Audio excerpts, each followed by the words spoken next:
Massive echo on my side. I have trouble understanding you, you, you, No. you, you. Yeah, so I left the Zoom audio on. You get it twice. I'm sorry about that, but Oh, it's only you heard it. You're beautiful the only now. one that heard It's it. good. It's good. Hey, hearing you twice is just a blessing. Oh boy, the buttering up. What do you need? Exactly. What do I need? The list is long, my The list friend. is long. Boy, Wow. I was out this morning doing errands and running around and trying to get a vibe and people it from the people I ran into, the overall feeling is one of uncertainty slash confusion. Not what I expected. What are you seeing? Um, yeah, well, usually I'm in touch with We the People, and my head's been buried in my work, so I haven't really talked to anybody. Um, It's we the spa I these days, huh? Yeah, I wish. So I have been on social media a lot though, and the pulse I get from social media is if you are to question anything about President Trump right now, you get spit upon by people that support Trump. And it's like, how dare you? It's like, wow, is this the new government we're in? I thought this is what we were getting away from. And that's a little bit concerning, to be honest with Mm-hmm. you. Um, I know there's a few people have contacted me and asked me to see if I could possibly try to be an appointment and so on and so forth. I don't know if that's the, and I'm not saying the administration, but if that's the way things are going, I'm the last person that they would want to be in a on a committee or an advisor or anything else, because I would be saying exactly the opposite. I'd be saying, "Sorry, guys, you work for us. We, the people, we are absolutely going to question these." And so, yeah, a lot of these appointments from Trump are very, very concerning, to say the least. Um, Considering especially what we saw the first term. That being said, I do have. How do I say this? I have some hope with some of the appointments. Let me tell you why. I'm not going to say the person. I've said it privately. I will not say it publicly because I'm not looking to smear somebody. I do believe I have pretty good information that one of his biggest supporters, somebody that is in Congress that literally toes the line, does everything he's asking, was did some things that people would consider not good, and that person was had a talking to, and it's almost as if the good guys are now compromising getting stuff on some people to make sure their agendas go through. That may be a good thing, actually. That may actually be a good thing, and I can tell you because I've monitored this certain person that I know we have evidence on. And I have a feeling that person had a talking to and said, well, you know what? We're going to support you. Here's the deal. You need to do this and this and this and this. And we'll look the other way on your nefarious actions. And by the way, it wasn't that nefarious. It's not anything like percent. That I think is the We the People agenda. And that's the agenda I'm going to push and I'm going to forward.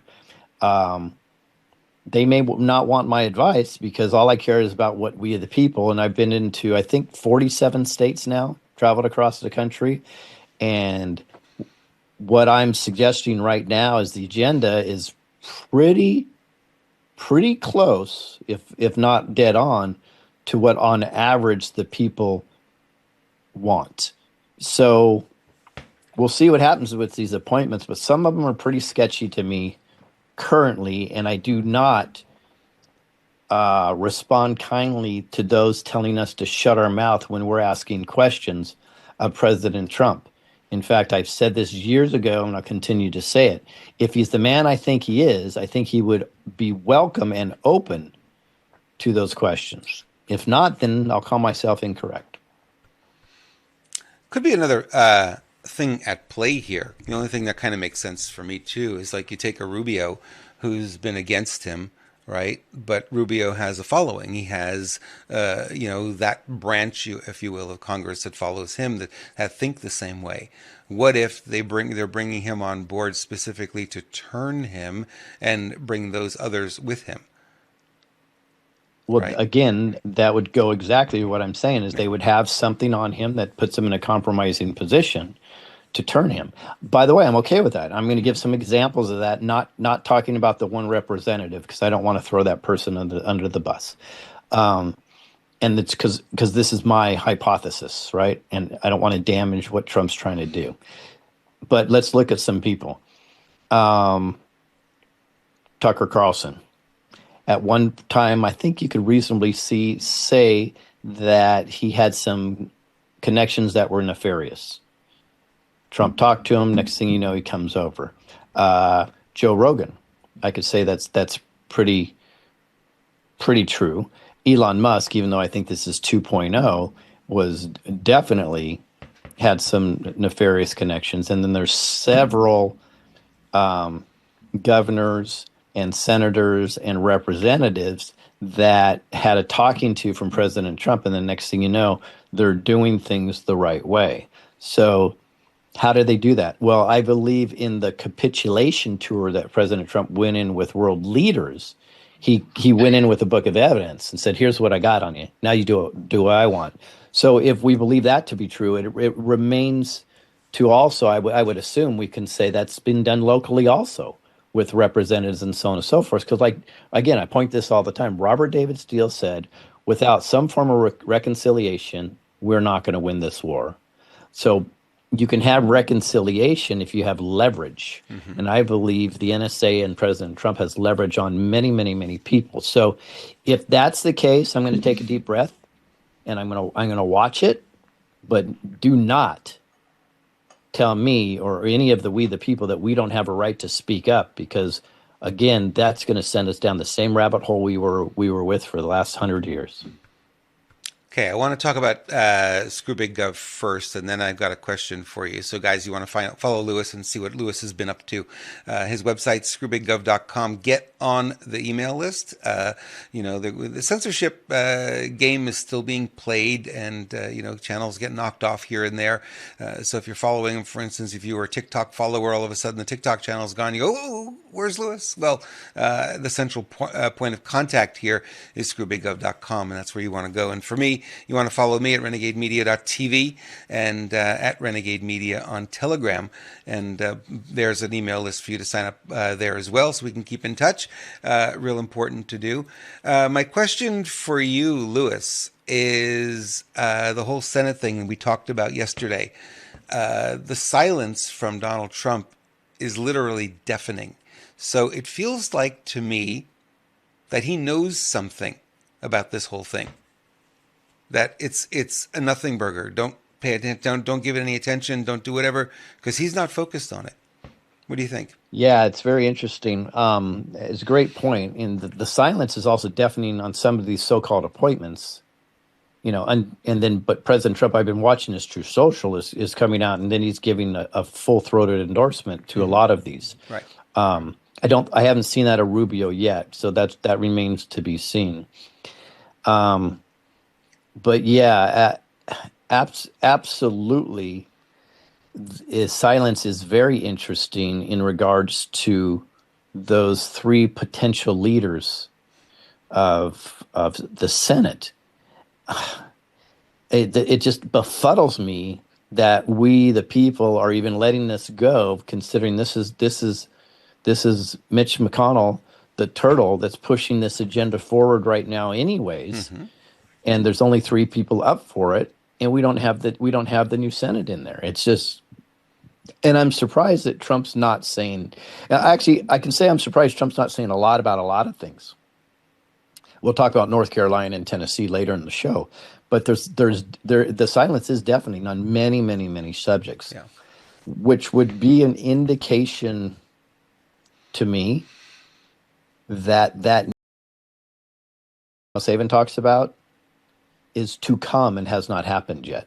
Yeah, there's a lot in the intuitive community are bringing that up, that we are certainly headed in that direction, and it doesn't look like it's going to be the thing we're thinking it's going to be. It's going to be smooth, and he's going to get inaugurated on January 20th. There's tweets out there that say he'll be put back in power prior to that, and it will be alongside the military. So they'll get rid of a lot of the government that is. So maybe that's why he doesn't care about the Senate, because he knows it's just a charade.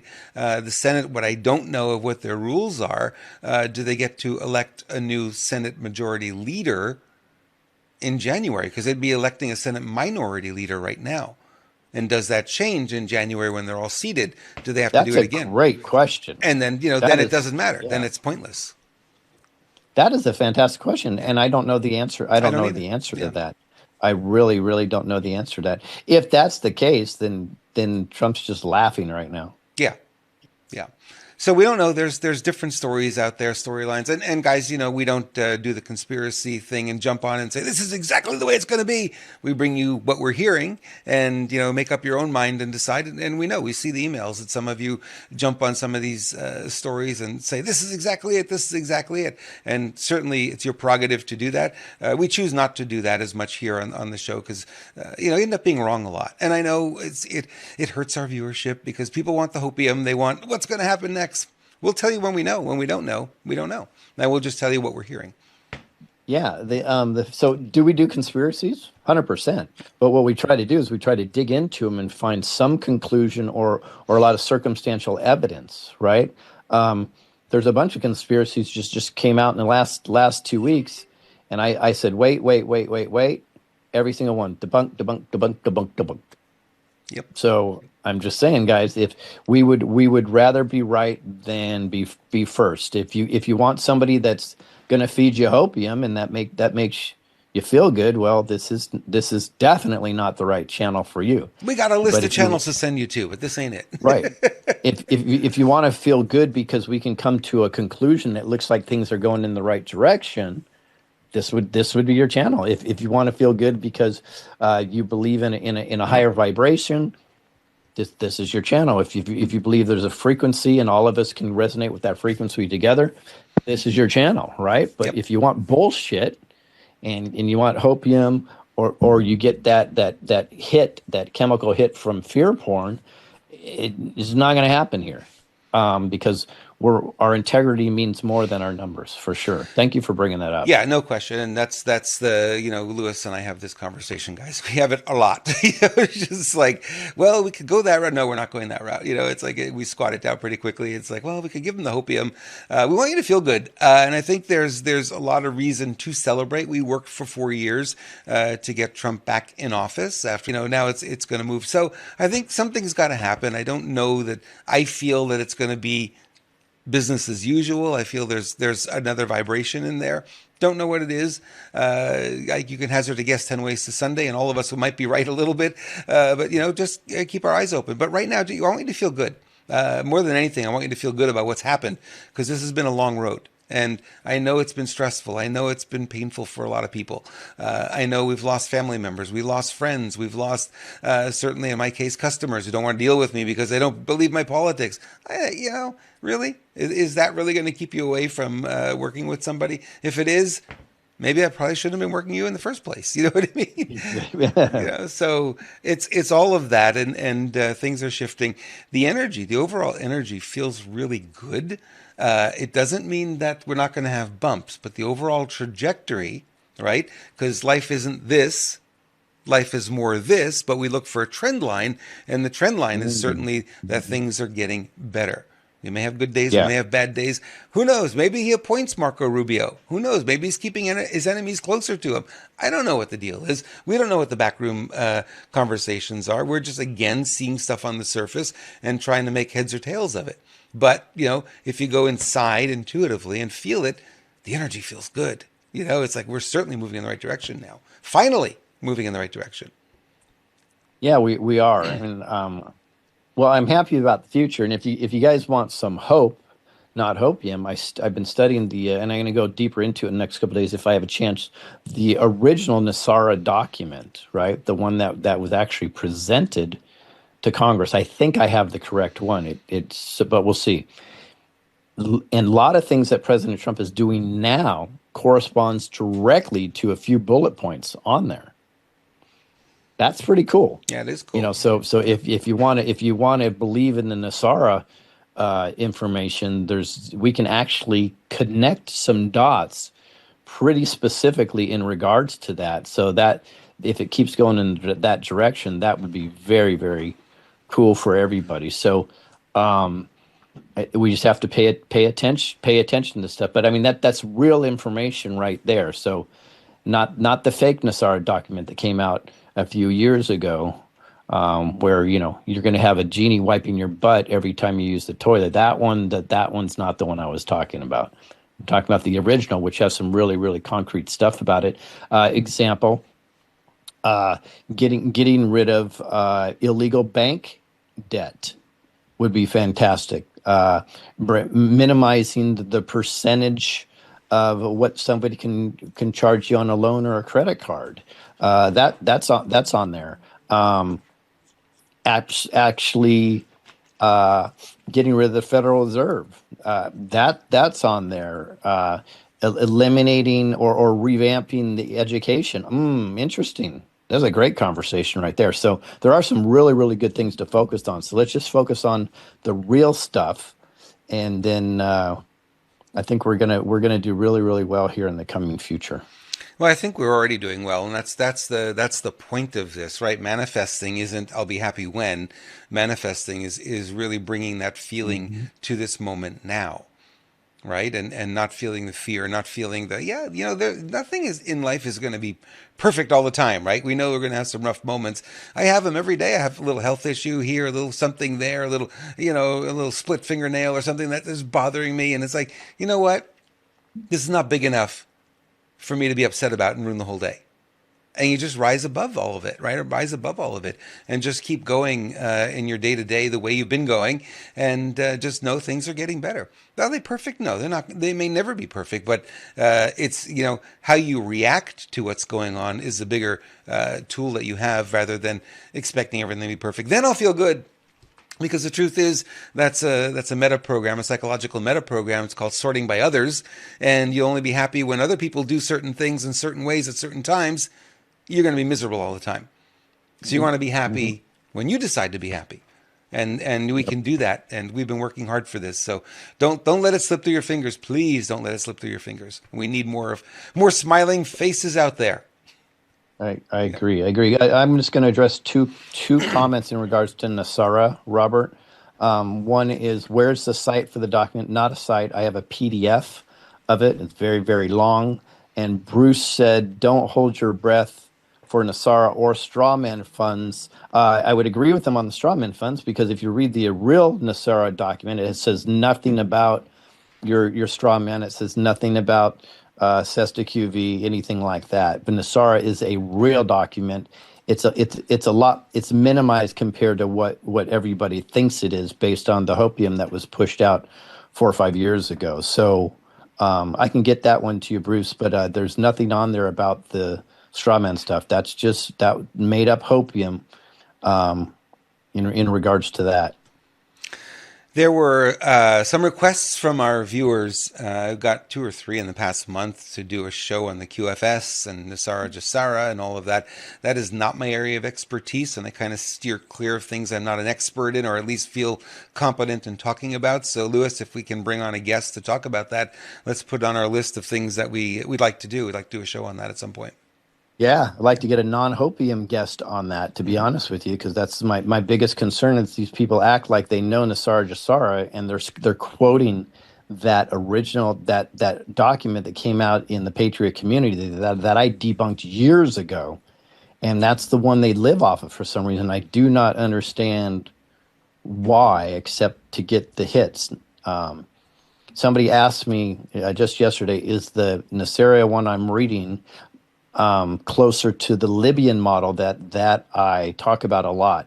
It is very close to the Libyan model, which is ironic because I talked about the Libyan model before I read this document. Now, Wow. If anybody they want me to put out the document, I will not put it out until I've read it thoroughly because I don't even know if it is the real one. It feels like it's the real one. It feels like it's the original one, but I need to vet that before I put it out as if it is, just so everybody knows. And that's why you come to this channel over any other channel, is because of that. Hey, we're going to have somebody on Friday who you're really going to love. Lance is going to join us we're going to have a special Friday show this week. Normally we haven't been doing a Friday show in a while, but we will be here on Friday.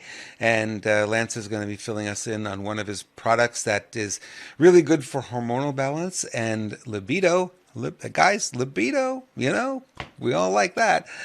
So he's going to be filling us in on that. And in the meantime, I want to send you over to his website, screwbiggov.com/health, to go get some coffee. Coffee is a little bit more expensive than the stuff you find in the grocery stores. It's because it's better. No mold, no mycotoxins, and they use green coffee beans that are grown without the use of pesticides, have been testified and certified in the certifications on the website. So if you're wondering if it's real, you can go look on the website, right on that product page, and you'll find the certification right there. You can read it. Single origin from Guatemala. It has tasty notes of almond and caramel. Medium and dark roast, whole bean or ground. screwbiggov.com/health. And like I said, Lance will be here on Friday to talk more about another one of his products, because this boy he actually gave me a clue to what he's doing with berberine. There's going to be an update to the berberine coming in January, so looking forward to seeing what he has up his sleeve. He's real excited about it. So maybe he'll share on Friday. I don't know. We'll see. Yeah, Lance is working hard. I was had a pleasure of my wife and I sat down for dinner with him right before we left Florida. Came back to California, and he is really working on some cool stuff. And then he just emailed us a bunch of stuff too. So I'm excited. Oh, excellent. Sometimes it's the young kids that have all the fun, right? I want to play this video for you. I think it's bouncing all over the place here. Let me play this video clip for you real quick. This message is for the elites and the powers that be. On November 5th, you were sent a resounding message. And that message was very simple. You don't get to wage a culture war against the majority of Americans. You don't get to choke us nearly to death. Information and what is misinformation. And you don't get to choose whether or not you want to follow the Constitution of the United States of America. When we said we are taking... I love it. I saw that. I was like, man, we got to play this. This is awesome. That's funny, because I know you don't do cussing very much. So I was like, I'm surprised you pulled that video up. That was awesome. It wasn't me. I cuss in private. Don't worry, guys. And I don't mind it. It doesn't bother me. It's just, I know that our audience, and I respect the audience, some people are sensitive to that kind of thing. So that's why I choose not to do it, but it's okay. Yeah, that was awesome. Really good to see that generation really stepping up that way. I mean, she nailed it. She hit all the points, right?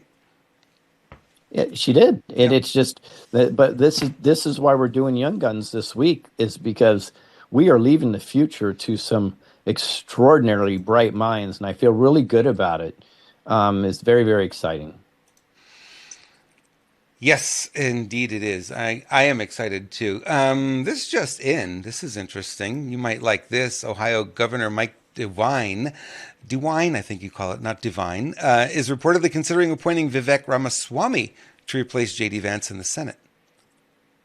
That'd be an interesting move, huh?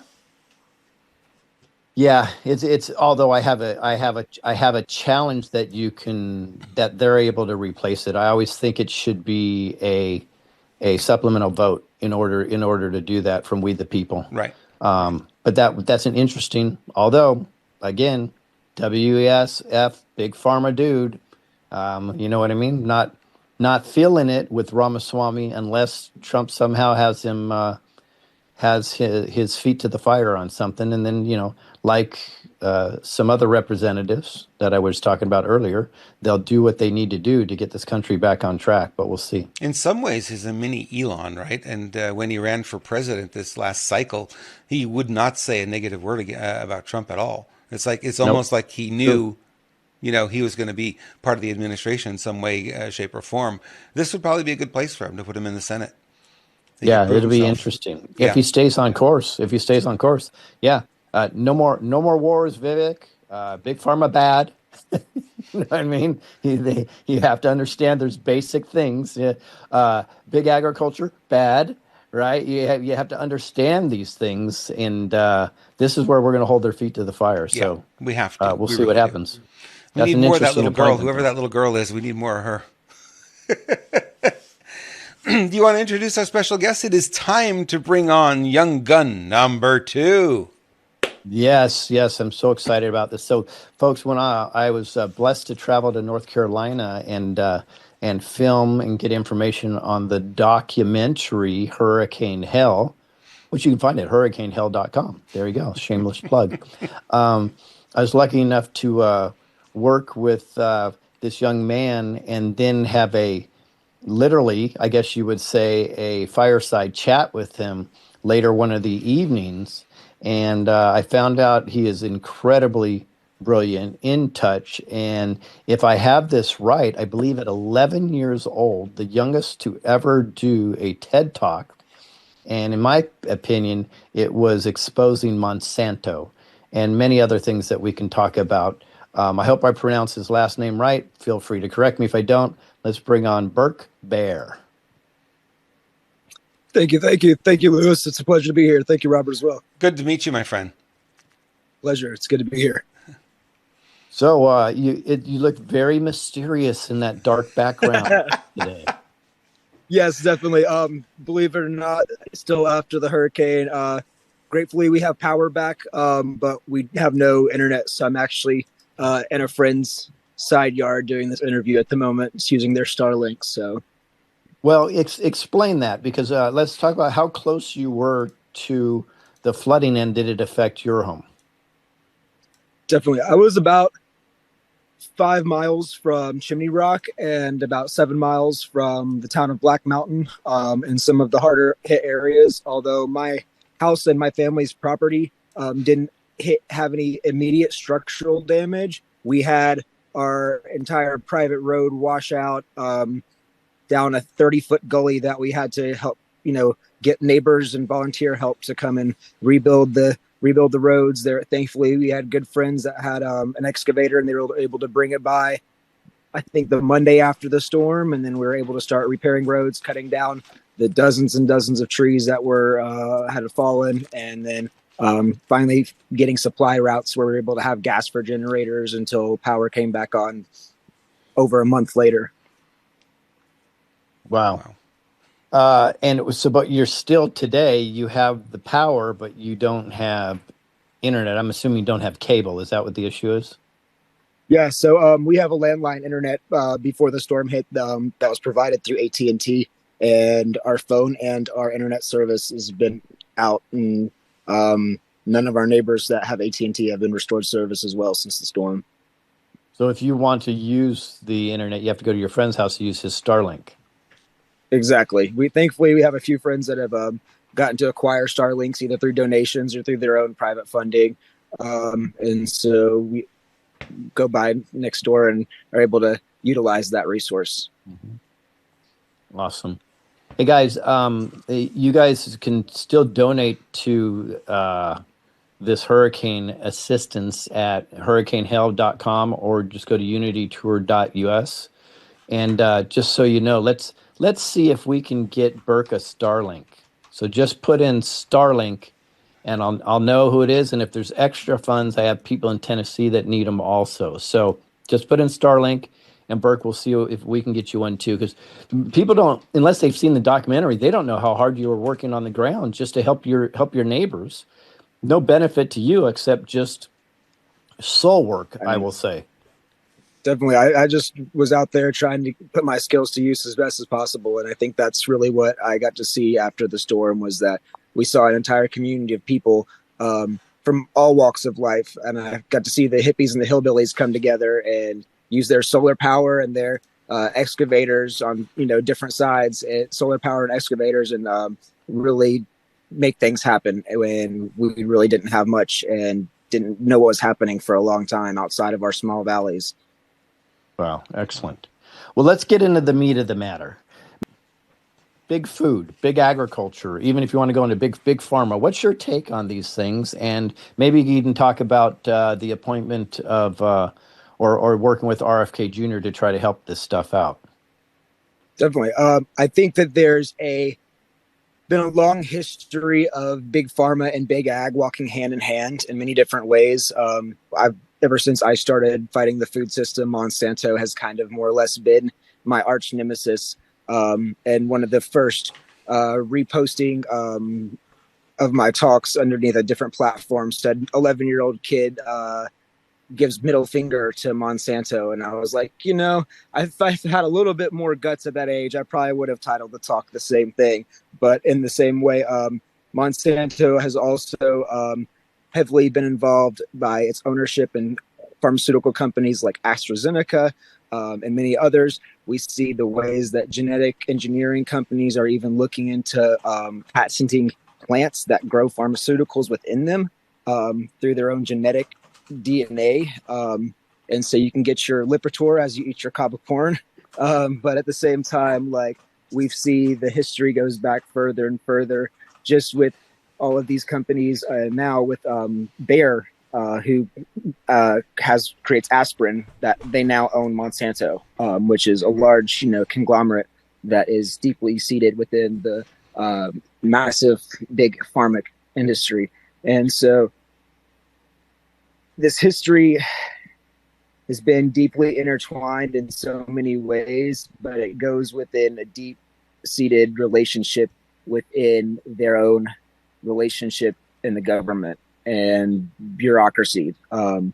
We see that the FDA and the USDA since the early 90s has been giving passes to Monsanto throughout all administrations, whether it was Republican or Democrat.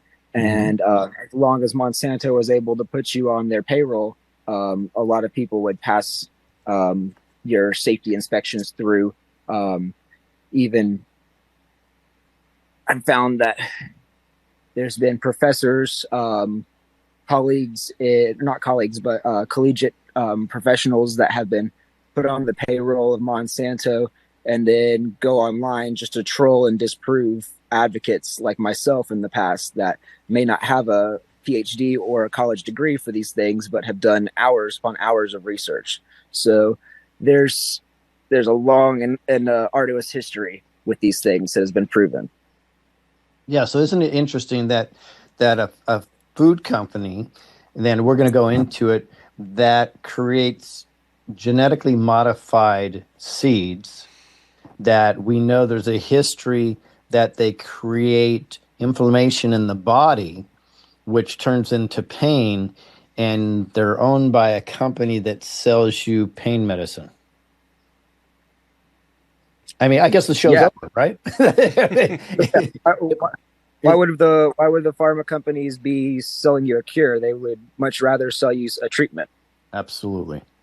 So this is cause and effect. So they cause the problem, and then they give you the solution, which we know is not really a solution, but it's a mask, and that solution causes more problems, and therefore they have more solutions for you. So let's go into specifically genetically modified food. Why is it bad? So there's many different layers to it, but the biggest issue is that the way that they create genetically modified organisms, they go into the DNA of the plants. Originally, it was through gene splicing, using fairly archaic technology with essentially almost. So it's wild to see that, 14, 15 years ago, there were so many activists that felt like we were fighting a giant, a multi-million-dollar giant, and saw a lot of the research studies that have been hushed by these conglomerates. And then we now are just starting to see that this information is really starting to come out and change the way that people perceive these companies. Now, when you say the research is hushed, give us a mechanism of the way they do that. So the main way that I came across that in the food system was that we would have small independent researchers, very similar to the same researcher who did the independent researcher who did the studies on atrazine. I think it was Dr. Antorini out of Italy. I'm sorry, these names are long and hard to remember after years. But there was a doctor out of Italy who came out with a rodent study on genetic engineered food, and even just publishing it, the industry very quickly, all of his peers came out. His job fired him. His peers discredited him, and he was basically ostracized from his entire community because he went against the grain. He went against what was allowed, and he knew the information he was bringing forward was controversial towards the government and the official story, but he felt like he wanted to do independent studies and publish his findings. And as soon as he did, he was quickly ostracized from the community. Wow. Now, I've heard there's bullying tactics a company like Monsanto uses when neighboring farms or someplace that they want to use their seeds refuse to use their seeds. Can you go into that a little bit? So it's not just bullying tactics, but what Monsanto does is they use intellectual property laws in the worst ways possible. They essentially have patented these genetic codes of seeds, and what happens with these, with their genetic code, with their DNA, is you're able to go and do DNA samples and tests of things and tests of plants. And the problem with plants is they cross-pollinate. Mm-hmm. They share their DNA. And you can, from things like corn in the Midwest, corn can cross-pollinate with other corn plants up to 3 or 4 miles away. Wow. And so say you're growing an heirloom crop of corn and you don't even want the genetically engineered pollen. You don't want that DNA in your crop. You want to keep a pure crop, your own heirloom seed, that if you don't have any barriers, tree lines, windbreaks, things like that, you can have pollen from up to 4 miles away cross-pollinate into your crop and then add that DNA into your crop. So Monsanto in the past has sent essentially secret agents over into people's private areas and crops and had them test their seed, their plants, to see if they carried any Monsanto DNA. And once they did, they would bring out intellectual property lawsuits, straightforward, and they would quickly put out these small farmers out of business and then straight into bankruptcy. They'd make them destitute, and they would have a cheap piece of land to buy. I believe there's a lawyer in Canada, Percy Schmeiser. He has a very, very famous lawsuit. At one point in time, there was a documentary done about him. But he was a small country lawyer in Canada, and when Monsanto came to fight him, he fought back and fought for many years. I forget what the result of that case was, but he at least brought a lot of recognition to that issue, especially with Monsanto trying to just bankrupt small farmers. Have you heard of any cases in regards to these GMO companies where whistleblowers may be unalived or disappeared or bought off?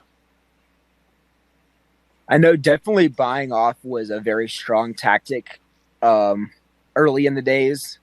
I know that they just seem to have such a good counterintelligence psyop program and set in ways like that they would, even though that the alternative organic food movement was growing and getting notoriety, they were still in their own ways being able to discredit it very strongly and continue with their market capital. Like the food system in Monsanto hasn't really seen all these conglomerations that work with the food system. They haven't seen the monetary loss yet that they need to actually really start to feel scared. And they're also pivoting right now too. I see a lot of these companies are the conglomerations are starting to buy up organic subsidiaries so that they don't just get caught in the wind, but they're also at the same time just as happy to, take toxins from petroleum and make yellow number 5, and same with, coal ash and make red 40. So it's definitely a dark and twisted game that I've seen them play, but it's more on the psyop side of things. Interesting. And What do you think can be done in regards to these companies and the FDA moving forward? I think a big thing with it is to number one, make a law regarding that there can be no intellectual property on a seed on a living plant. Like, I think that to say that you can own something that was, to own DNA is really dangerous. And even I think that's a very dangerous thing to say. And especially when it comes to plants and something that can easily run out of hand. I think that a lot of these companies that are responsible for these damages need to be held responsible, and whether it's monetarily or judicially. I know that Monsanto created Agent Orange back in the 70s, and that damaged many thousands and thousands of vets from Vietnam coming back from the war. So, like, even though they were able to take some monetary brunt, these companies haven't really been able to. They've just continued with their same tactics. It seems their same nefarious ways, and so I think that definitely making sure that we can't patent DNA, and then. Go ahead. I wonder if this is a precursor, almost a soft play, to see if they could use this for a reason why they can patent human DNA in the future, mRNA. What's your thought on that? I think that's quite accurate in a lot of ways. I mean, I think it's not only just to patent human DNA, but I've been seeing more articles about companies patenting vegetables like a Brussels sprout with beef DNA spliced into it, so that vegetarians or vegans can have more protein without having to harm an animal.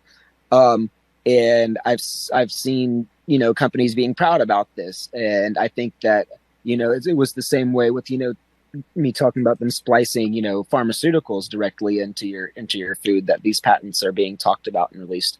I think that it's such a dangerous game to start playing with splicing things willy-nilly, even if you're growing them on like any kind of large scale or small scale, because once that thing gets loose, you don't know where it's going to go. Sure. And there's been things like genetically engineered wheat that was never approved for human consumption and market release, but apparently some of the test plots blew over and cross-pollinated in Oregon years back, and so they found genetically engineered wheat somewhere, and it's like, where is this coming from? And so these are the things that I think is really dangerous around splicing, and also just trying to get into the DNA of things. But when CRISPR was actually first developed, that was one of the first things they said it was going to be used for, was genetically engineered foods. It was the next evolution of genetically engineered foods. I read about this years ago with the food system. This is a little too weird. Wow, fascinating. So in a second, I'm gonna turn it over to Robert. I have one more question. Do you have hope, or do you believe that RFK can take this in the right direction, Bobby Jr.? I have a lot of hope personally. I believe definitely in making America healthy again. I also am close friends with Joel Salatin, who I heard that he recently got appointed along with Congressman Massey, who's somebody who I definitely respect when it comes to agriculture and trying to take care of our farms. So I do have hope. While at the same time, I'm always going to be trying to be aware and keep my head on a swivel no matter what. Yeah. And as we should. You're up, Robert. It's important, this conversation, because a lot of people are unaware of everything that's been going on in our food supply for decades now. People who are, they say gluten intolerant, You're not really gluten intolerant. For thousands of years, people ate gluten with no problems. And now all of a sudden, everyone's gluten intolerant. Well, it's not the gluten, right? It's the Roundup. It's the Roundup Ready crops. Yep, It's the yep, it's the exactly. change in the variety of wheat that we grow here. It's shorter. It grows faster, so it's quicker to market. Less time in the field, but it's not the right wheat. It's not the right one. So if you want to feel good, you buy your wheat overseas, where all the genetically modified stuff, the Monsanto stuff, is banned. Can't do any of it, Exactly. right? So I tell people that all the time. Go get your flour from Italy. It must be made in Italy, grown in Italy, right? And as one place. In other places, people will find that they go down to Mexico, and all of a sudden the food tastes better, and they don't have the intolerance at all, right? And they feel better and not bloated afterwards. Like, well, what is that? Well, it's because our food is toxic. And it's really amazing, Lewis. I'm seeing this, and Burke, I'm sure you are as well. More and more people are reading the ingredients now, just because of what's happened in the last few weeks. You see it in the grocery stores. I actually was doing it too. We were buying these chips all the time. These chips are good. They're organic. They're this and that. And then we look and it's like, oh crap, it's sunflower oil. We don't want that. You know what I mean? So I think a lot of people, there's just an awareness now. And these companies are going to really suffer financially unless they make the change. Yes. I think there's been a very noticeable change overall, especially, like I said, in the past 14 years since I started this work in food activism, that people are more and more recognizing the name Monsanto or Roundup, or just how bad, these certain additives or chemicals may be. One of my friends in the food activist community, her big push was that she would take pictures of the same product, it's like Kraft mac and cheese from England, and take the ingredients and compare them to the ingredients in the US. And they would have natural food dyes versus the US. They would be using red and yellow horrible food dyes based out of toxins and petroleum. And then we would realize that, wow, these same companies that are from the US are happy to feed our own people poison, while the other countries realized years ago that that's what they didn't want, and all the consumers had to do was stand up. The people just had to stand up and say, no, we want healthier options. And I think that we got kind of brainwashed as a country, especially with a lot of these food conglomerates being from here originally, that they were able to walk hand in hand with not only big pharma and so many other things, but also just so much of the media and the advertising, the marketing. It's definitely been a long and strong tool for them. And we're partly to blame. You think about it. It's like, no one wants to pay more than $1 for a McDonald's hamburger. But if you want that thing to be actual beef and pure beef and organic beef and, grass-fed and free range and all the rest of it, that hamburger is going to cost you $7, $8. And we as a society have rejected that. So the companies responded. They got to keep that cost down. Costco is a great example. They have that $4.99 roasted chicken, right? And that's been at $4.99 forever. And what they needed to do to keep that price down is they need to grow their own chicken. So they now have their own chicken farms so that they can keep that price at $4.99. It's like, well, why does it have to be at $4.99? Why can't it be a healthier product and it's $8.99 or $10.99? Well, they know people aren't going to buy it. So we're partly to blame for that. In the same way, Big Pharma, we don't want to take responsibility for our health. We want to go to the doctor and say, Doc, give me something. I want the pain to go away. And the doctor says, okay, this will make the pain go away. Won't solve the problem, but it'll make the pain go away. Right? There's a lot of convenience out there, and a lot of, and I appreciate that as parts of America, but also I like doing a lot of things myself. I've raised my own chickens and slaughtered them myself and kept the meat for, many, many weeks. And it's been a great and lovely thing to be a part of. Yep. But also at the same time, like we also looking at that, convenience, it's great to go down to the grocery store. And then when we look at the grocery store and the things that are really cheap, it's all things that have been heavily subsidized by the FDA, by the USDA. And so when you see that, the biggest crops and grains out there that are the most subsidized are the top 2-3 genetically engineered crops out there. Corn, wheat, and soybeans. Yep. Corn, wheat, soybeans, cotton, canola. Mm-hmm. That's all, those are some of the largest genetically engineered crops, and those are in everything. And it's because our own government has made it cheaper to sell those commodities. So if we could make grass-fed organic beef a commodity, that would be in some ways that would be amazing. I think that we could, hopefully subsidize that and get out to more people, and then people would be healthier. See, that's the hope. RFK Jr. has already said that they're going to start subsidizing regenerative agriculture, which is something a lot of farmers, the commercial farmers, have no idea about. They just keep pumping more and more chemicals in as they grow their row crops every year, which is really damaging to the soil. And, so if we do the regenerative stuff, all of a sudden your crops will be more expensive in some respects, but if they're subsidizing it, maybe not so much, and they're going to be a whole lot healthier for you. You'll eat broccoli and actually get nutrients from it, rather than, wow, it looks really good, but it's nutritionally empty. Exactly. Yeah.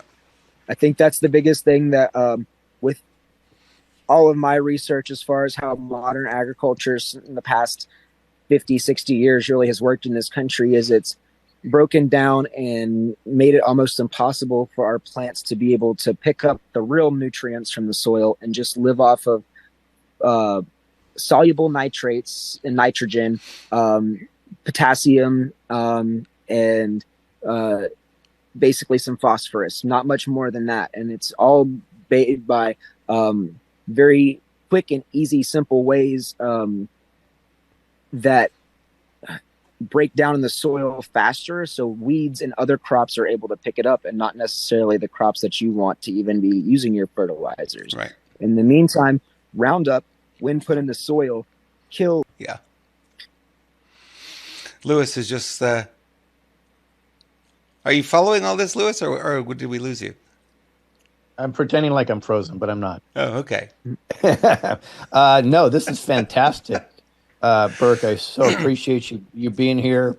Folks, please go to unitytour.us or hurricanehail.com. Donate, put in there Starlink, and we'll get that Starlink over to Burke. He deserves a lot more than that. It's the least we can do for his on-the-ground efforts and what he does for us. And just real quick, it's interesting, Burke. Yes, we got into all the pesticides, but you know what we started before then with the greed, the profit greed, is we stopped transferring our crops from one season to another. We didn't rotate them anymore. And therefore, it demineralized the soil. So that was step one. and then it went downhill from there. Would you agree? Monoculture. Yep, exactly. I would definitely agree with that. And then sending carbon in the form of compost and other things, not utilizing carbon on your own farm with carbon and manure. That's been a huge key. So many people have decided to just ship off their manure and ship off these things and be like, oh, I don't need this, when actually it's what builds soil and builds nutrients. And that's what we really need to utilize for your land. Lots of love for you in the chat room, Burke.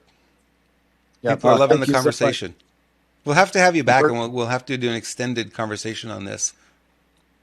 I would love to. Burke, do you have a social media presence people could find you at? I don't have a social media presence at the moment. Such a mountain guy. Just such a mountain guy. Yeah, in the past, I had a social media for a while and quite a bit of stuff online. But usually you can find some of my previous talks and interviews on YouTube. But I've been more stepping back into the mountains and really trying to help my folks in the community out here over the past few years, too. Yeah, beautiful. Well, Burke, we really, really appreciate you. Thank you, brother. Keep in touch. You have my number, and we'll follow up with you for sure. Yeah. Thank you so much. Cheers, y'all. Cheers, Lewis. Cheers, Robert. I appreciate you, Burke. Take care. Oh, all right. That was very good. I really enjoyed that. Carol has been posting in the chat room that Anna Paulina Luna is calling on Governor DeSantis to fill Marco Rubio's Senate vacancy after being named Trump's Secretary of State. So is it confirmed that he's now named Secretary of State? I've been on Trump's social, and I did not see the confirmation. Let me check right now. Okay. Because Trump he said he would be announcing these himself. Okay. Nope. John Ratcliffe is the last appointment that I see. Okay. God, I want to see some new names. I'm not seeing enough new names here. I'm seeing the same old tired and recycled names. That's exactly what my concern was, is that we're seeing the political names. Yeah. Let's get away from the political names, please. So if DeSantis were to fill Marco Rubio's Senate seat, that would be an interesting move. Takes DeSantis out of Florida. Well, that's all right. That's DeSantis 2.0, so he's probably on the right side of things. Okay. Oh, man. Conspiracy talk. Don't say it, Lewis. Conspiracy talk.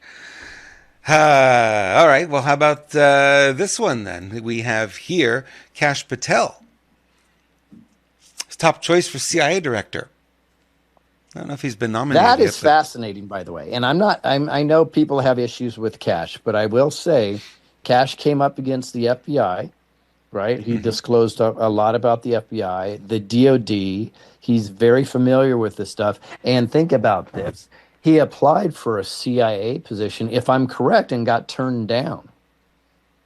That would be good news. If the reason why he got turned down is because he's going to be non-compliant to their agenda. So I know people have challenges with Kash. I don't know everything about him. A lot of these guys seem there's an issue with him. I love Kash, especially the hundreds. But yeah, let's see where this goes, because this is be a fascinating one, because I think he may. But here's one concern, Robert. Maybe I'm too far ahead, but I want these three-letter agencies to be dismantled. And they don't need to exist anymore. We can do it all under one or two agencies. We don't need 30 of them, right? It's so, we'll see what happens. Maybe you get somebody in there and then you start tearing it down from the inside out. I don't know, but I certainly want to know. Crazy talk. Are we on a flat Earth or a round Earth? I've not made that conclusion yet. I'm very pleased that he's in office and that his administration is moving forward. Love it. Love it, love it, love it. But at the same time, I'm going to keep asking the hard questions. And if we just want to enjoy the next 10 years of this golden jubilee, I think you're making a huge mistake. I'm looking forward to 10 years. I'd be happy with 10 years. I just know maybe that's not what's happening, but that is what we're doing. Even if it is, I'm not going to settle for 10 years of golden jubilee. I'm going to work my ass off to get this country where it needs to be permanently. Yeah. Not just enjoying 10 years. It'll be like the 80s. Well, the 80s were awesome, and then everything fell apart right after that. Yep. This guy's at the door right now. Going to have to let him in. He's hungry. He's always hungry, it seems. Is it Trumpster or Humpster or Thumper or Thumper or as Denise likes to say, Trumper, which could be. Trumper, that's right. I don't know if he's apolitical or not. That's a good question. I'm going to have a quick little sit down with this little buddy tonight. Guys, if you're looking for healthy food for your pets and something that will cure them of a lot of ailments, something really great to look at, screwbiggov.com/pets, Pet Club 24/7. They've got great food there for your pets, cats, dogs, horses, pigs, goats, whatever. Anyone could benefit from the mushroom supplements that they sell. And they also have some for, humans. Yep, a lot of people raving about what can be cured on the human side as well. So check it out, screwbiggov.com/pets.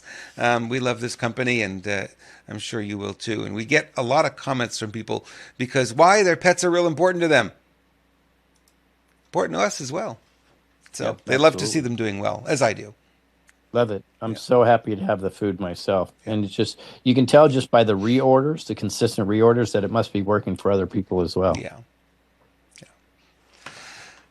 What else do we have here? Oh, this one was an interesting one. Wonder who is painting a better picture for America. Campaign spending. Trump raised $381.54 million.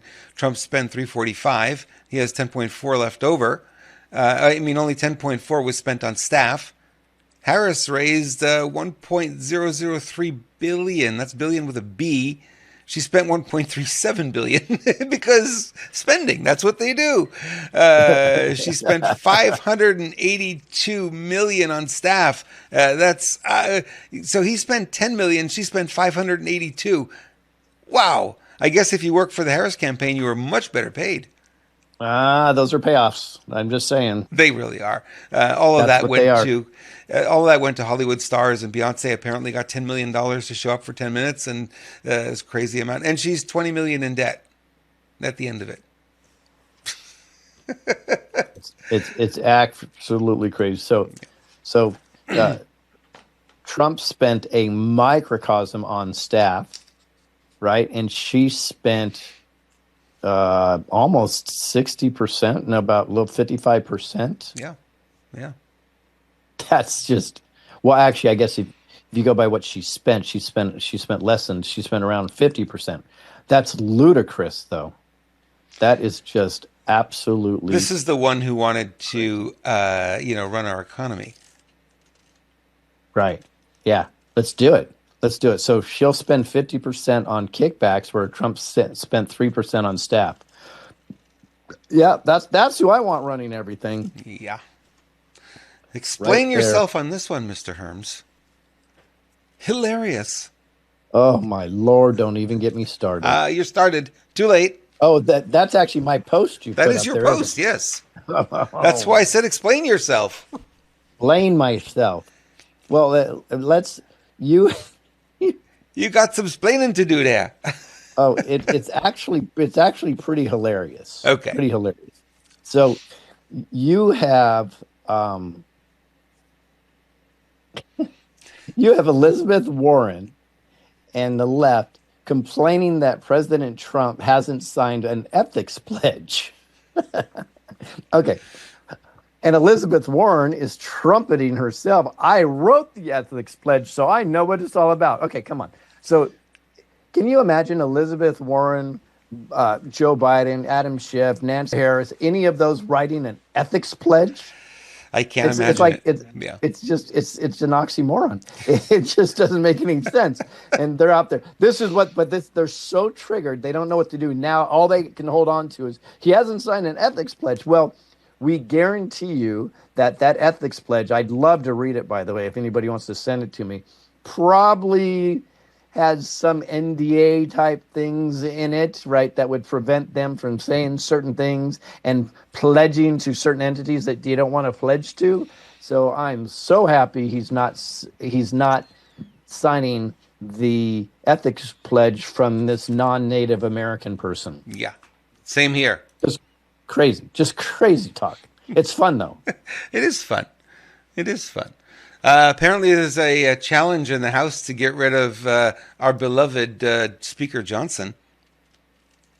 I think we could flush the Johnson. What do you think? Oh my God!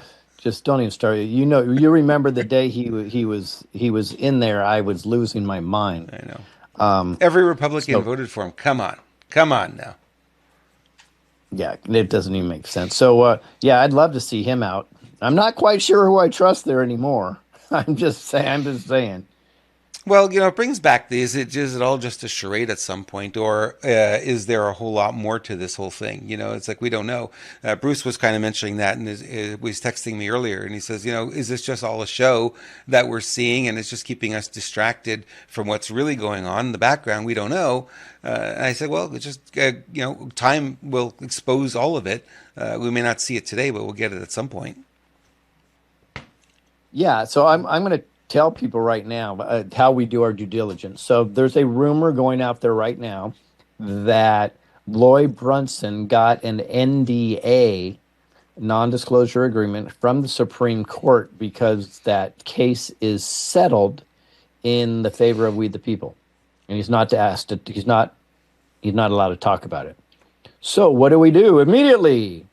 I text Loy, and I said, Loy, let's have a phone call. He goes, I'm very busy. I can talk to you within the next 2 days. He goes, but please remind me and call me anyways, or just remind me to call you, and we'll definitely talk. Then I, of course, being Lewis, I decided to text him right after that. I just flat out asked him, do you have an NDA? I need to squash this rumor, so on and so forth. Well, maybe there's merit to it because he has not responded to that text as of yesterday, about 24 hours right now. So don't know. Yeah. Well, he can. He can say, yes, I signed one. Mm-hmm. You're allowed to say that, right? But he can't tell you what's in there. So I don't know if that's true or not. And just like to let you know the due diligence that Robert and I try to do for you. So when this stuff comes out, we give you the real information. So I'm waiting on the official response from the gentleman himself, and we'll see where it goes. I never watched a lot of press conferences from the White House, but if this one goes through, I'll be watching every one of them.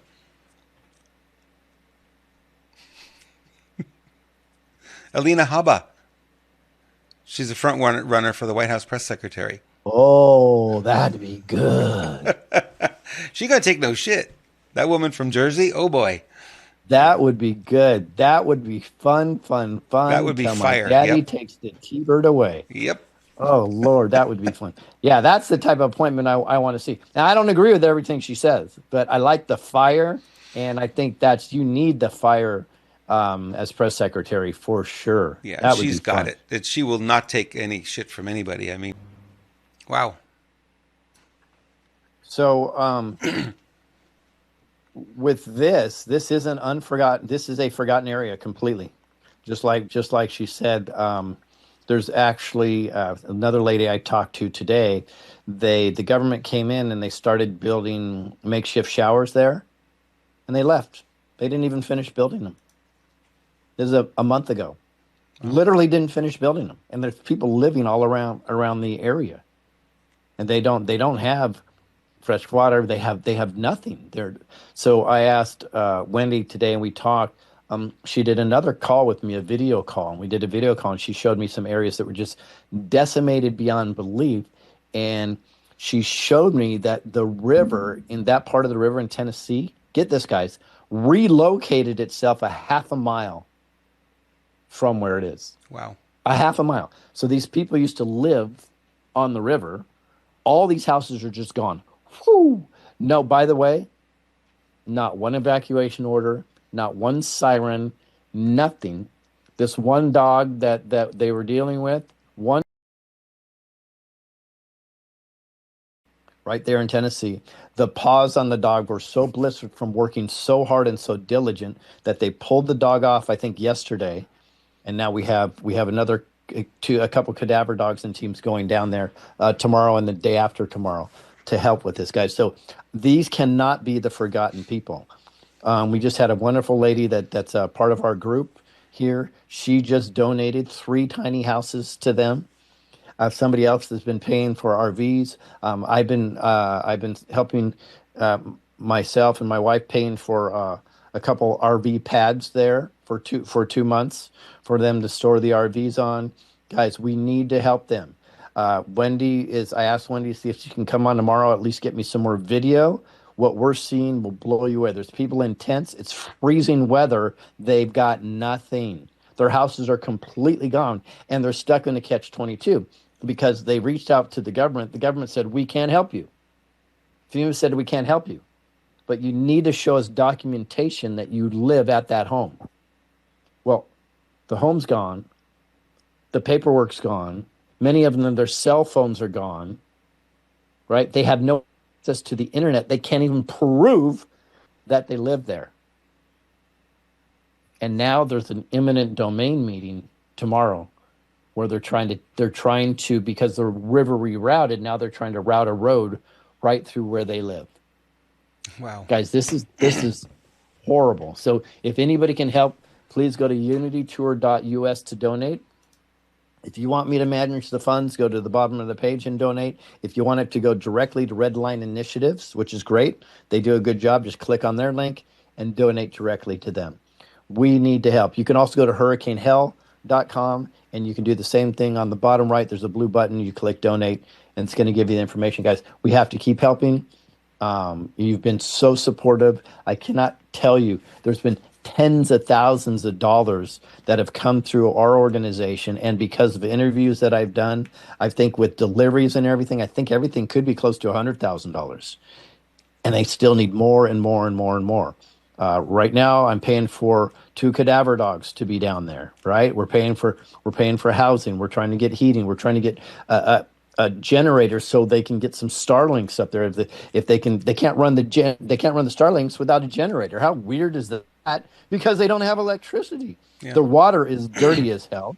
So they're still trying to figure that out, guys. So these are the forgotten people in Eastern Tennessee and Western North Carolina. We are going to continue to help as long as we have the energy to do so, God willing. They need it, certainly. It's people will say, well, why don't they just pick up and leave? Well, if you've lost everything and there's no flood insurance, then you've lost everything, and there's no safety net. The safety net would always be the government, but the government is snubbing them. FEMA is looking to do a land grab, literally, for that. They don't want them back there. It's just the same as Lahaina in Maui. It's the same game going on. We're seeing it again happening here. And, I think it's going to end. I think that's what, the really win was for this past election that Trump has been talking about, really going to help them out. But he can't really do anything. I know people are upset. Why isn't he doing anything? Well, he's not in power yet. And until, that inauguration happens, he's really not going to have the power to really do much there. But after that, then I think we're going to start to see some changes. It's just between now and then, it's going to be difficult. Yeah, I think he can bring attention to it, though. Yeah. I would like to see him mention it a few more times. I'd like to see General Flynn mention it. I'd like to see Elon Musk mention it. I believe what I've heard is two of them know about my documentary. Two of the people I just mentioned. So we'll see. They don't have to promote the documentary. Just promote helping Western North Carolina and Tennessee. There's still things in Tampa to help out with, right? Yeah. So we need to stay on it. Let me add to this too, Robert, because you made a good point. People do say, why don't they just move? Well, it's tough. You got to understand, they've lost their vehicles too. So how do they move? Somebody's going to have to help relocate them. Plus, this is their whole life. Many of these people were born and raised here. And some of the areas I'm talking about, very impoverished, by the way. Yeah. Very impoverished already. I also found out that 3 factories in the area where these people worked at are washed away. And so they have no source of income whatsoever. And they're not getting government assistance because they're having trouble proving anything. And they're having trouble getting a hold of the owners of the businesses because the owners may not even be alive in order to corroborate that they used to work there and they have no paperwork to prove it, right? So they're trying to get internet connection to try to get a hold of their bank accounts and do stuff. Guys, this is horrible. Yeah. This is really, really, really tough. The water level hit 64.6 feet. Imagine that, 64.6 feet. They were nice enough to do a video today, and her husband, Corey, stood back against some debris that I thought was 6 feet tall, and it was about 12 feet over his head. I'm like, wow. And I really thought the picture she showed me, I'm like, wow, that's tall, 6 feet of debris, right? He backed up and backed up and backed up, and he's 6 feet tall, and it was 3 times higher than him. So this stuff is real. So anything we can to help guide, they need volunteers. They still need volunteers. I had a great conversation with Renee White today. If you don't remember Renee White, she's the one that wore Tiffany blue. Where it's sort of clandestine, I think in his first term, he did stuff about it, but never in the public eye. I think now it's so much in the public eye, thanks to all of us and what we're doing and bringing attention to it, that people realize, well, it's not just a conspiracy anymore. It actually is happening. So I think he's feeling like, okay, now we're going to talk about this more publicly. So I have a sense that much is going to change when he takes power, whenever that will be. Some people say January 20, some people say before. I don't know. Nobody really knows. So we'll see. There's a lot in flux right now. I've never seen so many appointments happen before, a president gets inaugurated, but he's really looking forward to hitting the ground running, I think, because you realize it takes a year or more to get all those appointments through, especially the ones that have to be approved by Congress, right? It's a long process, long vetting process to get all those people in place. I think he's got to appoint like 2,000 people, I think the number is. Crazy.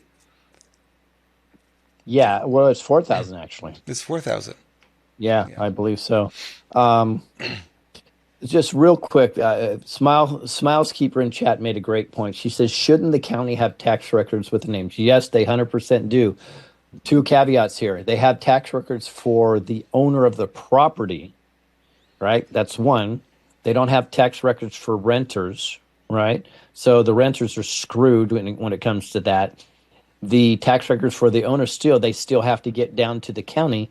The county, FEMA and the government will not contact the county. They've already asked, can you contact them and prove it? They're like, nope, we don't do that.